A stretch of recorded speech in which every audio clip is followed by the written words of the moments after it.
If I can take a moment, I would like to speak directly to one person known to watch this show, or at least clips of the show, President Trump. Mr. President, I know you, like millions of Americans, are eager to have the nation go back to some semblance of normal. One of the questions the American people need answered for that to happen responsibly: what's the plan? Is there a plan for widespread testing of every American so as to isolate the virus the way other countries have done? When will there be enough tests for that to happen? How will they be administered? Who will pay for the tests and the results? Who will notify us as to whether we've tested positive or not? And what to do then? Is there a plan to make sure doctors and nurses and healthcare professionals finally are able to get the personal protective equipment, or PPE, that they need?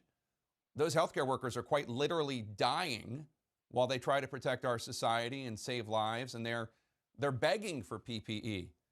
They don't need to be told that their governors or their hospital directors are doing anything wrong by trying to get those supplies to protect their lives while they try to save our lives. They need to know that there's a plan to get them the supplies they need.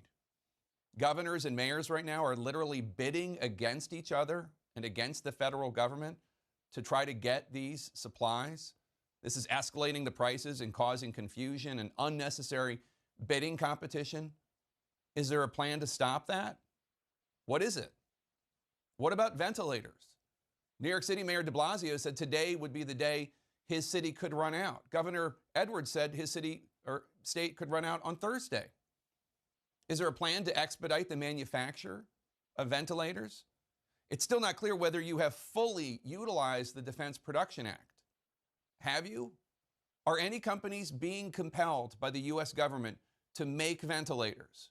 And when will they be made? When can hospitals get them? What about the cotton masks that the CDC is now suggesting that we all wear when we leave our homes? Is someone manufacturing them? How can we get them? Is there a plan? Please, Mr. President, the American people, they need answers to these questions. They are less interested in your popularity on Facebook. Thousands of Americans are in mourning. They're horrified when you make leering allusions to your history with models while discussing projection models of mass American deaths. Attacking governors and mayors and journalists for asking questions, that might please your fans. It doesn't save one life. This is not about winning a news cycle on Fox. Please. The American people right now need someone to explain what is going to be done to get us out of this. It's a moment that requires leadership. It requires honest information. It requires empathy. And it requires a plan. Do you have one?